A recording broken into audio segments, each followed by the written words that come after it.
discuss, I'm not going to give you any history. Let's assume it's an 5-year-old kid. That might be a little bit history which will be there. I'm going to show you peripheral smear images, and I want you to have the same approach what we generally do for every other cases what you have done today. Fine. So just have a look at this image. Tell me what they are. As I said that your first thing should be whether they are neoplastic or not. Right. I'll come to the show. My first question here, whether they are neoplastic or not. If they are neoplastic, what comes to your mind? And if they are neoplastic, tell me why they are neoplastic. As I said, this is an image of a peripheral smear.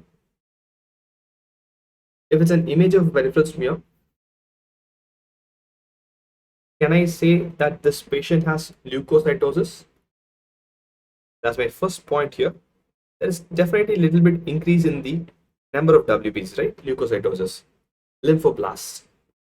Second thing for me, the cells what I have here, the lymphoid looking cells, right? So they are blast or not is the second question. As we already know that whenever I think of any blast, I have to look at the size, right?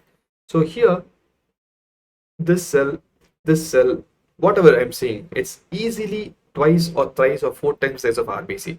So I'm having an extremely increase in size cell. It's a neoplastic blast. Perfect. And like I just now said that whenever you have any blast in your microscopy, I want you to compare whether it's a lymphoid blast or a myeloid blast. That's the first thing, right? It's large in size, it has high NC ratio, it's extremely dark. All of you guys accept it's extremely dark, right?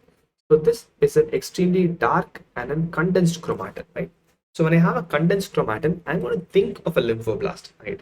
This particular question or this case was primarily for us to make sure I'm not having only one finding whenever I see any case. I want you always to have a differential diagnosis. It's definitely perfectly fitting into a lymphoblast. But there's one more classical finding which is seen in the same image. Can you guys, anyone here, look carefully into the smear and comment on the other cells apart from the neoplastic blast, whatever you discussed or whatever it is discussed now. I do have few more cells apart from the blast. When I say few more cells, don't look at the WBCs, not for eosinophils. Rollet formation. We'll ignore rollet formation for now here. Yes, it does look like a rollet formation. May not be the correct site of the smear where I take the biopsy, so I'll ignore for that. RBCs maybe a little bit looking microcytic, that's fine. There's one more classical finding I want you guys to observe. If I look at the background platelets, the number of platelets is normal or reduced or elevated.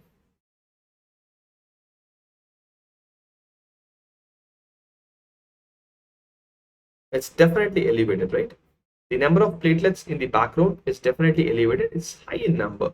If you look at these, I don't expect so many platelets in a neoplastic condition, and some of them are huge as well, right? There are lots of platelets which are looking huge, which are looking abnormal. It's thrombocytosis rather than a thrombocytopenia. I have a good number of platelets here. So whenever you have a blast with increase in number of platelets, keep this in mind. Don't stick to a lymphoid blast alone.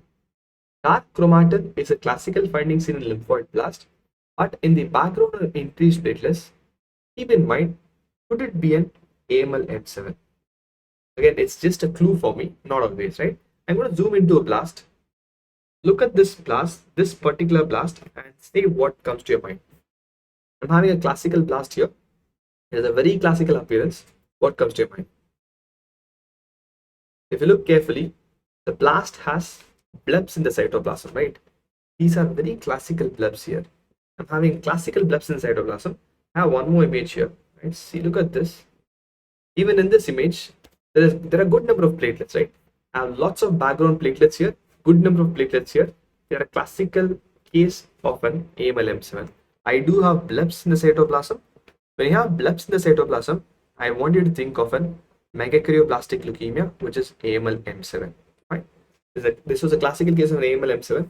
AML M7 is a rare case. This is the only AML M7 which I have diagnosed till now individually. So I keep posting these images of the blast with the blebs in the cytoplasm. Right? The very classical case of an AML-M7, right? So since we have discussed two cases about leukemias, let's have a quick look about what are the salient features for me to pick up a blast. I'll take the query of your buttock-shaped nuclei as well here, fine. First thing for me, when I take a lymphoid blast, a lymphoblast, I'm going to try the defining criteria only. Will have an extremely dark chromatin. That's the first thing for me, right? Some of the lymphoblasts, not all, but this might help sometimes in diagnosis because most of the examiners are older. They have a hand mirror appearance. Though the hand mirror appearance has no importance, okay, I'll tell you, give me a second. Right? It has no importance in real life, but this hand mirror appearance is kind of having an more inclined towards a lymphoblastic thing. Fine. If it's a lymphoblast, they will be PAS positive. These are few salient features.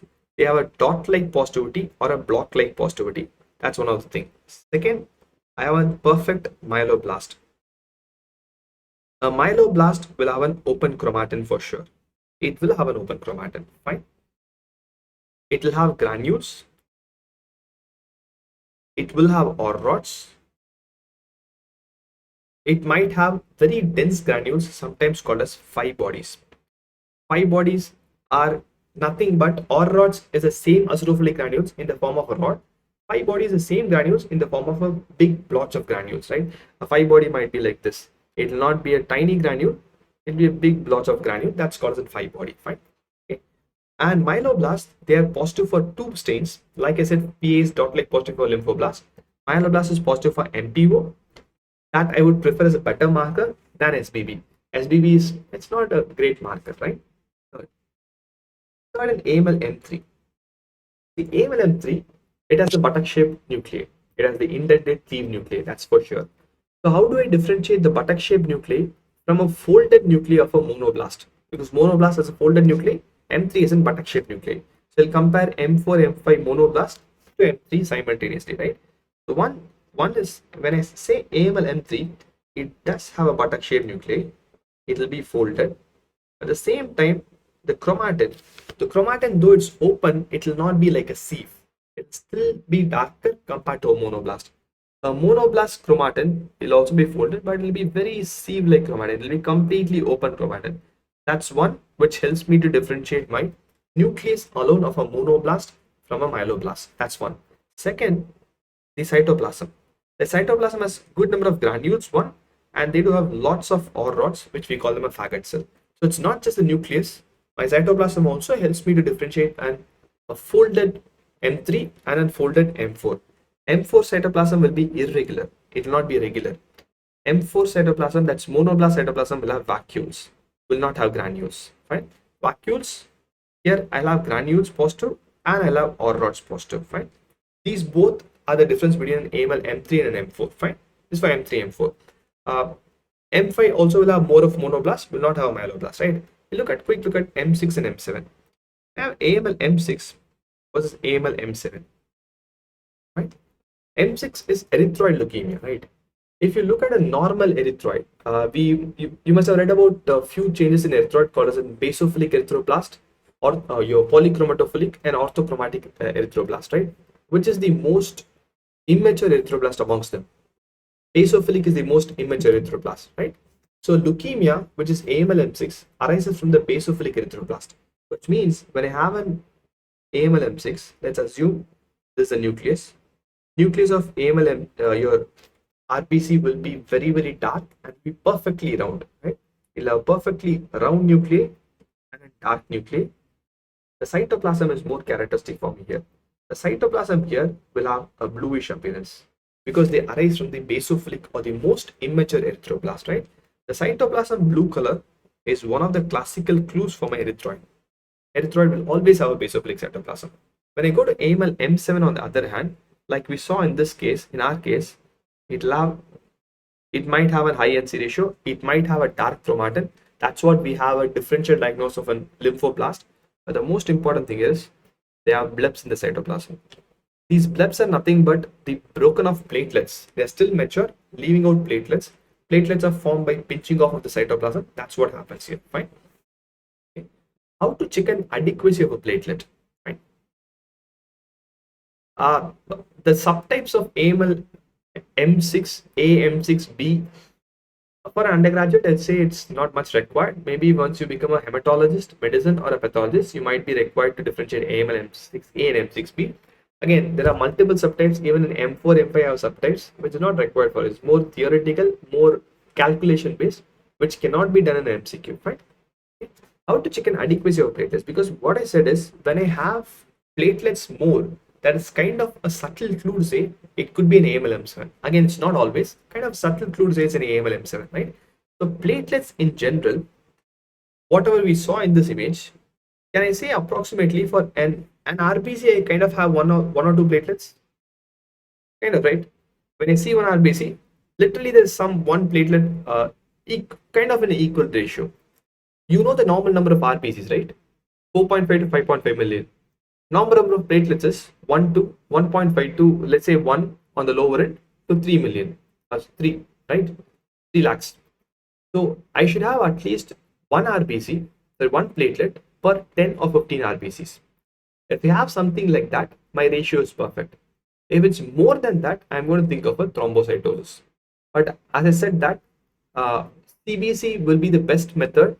The coulter will be the best method to calculate platelets. This is a rough finding saying that one platelet for 10 RBCs is a rough finding saying, okay, it's more than right.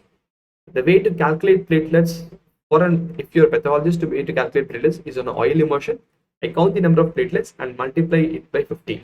Average in a field, multiply by 15, that gives a correct amount of platelets, right? Just as a crude method to say the amount of platelets, right? So we did see about AML M6 today.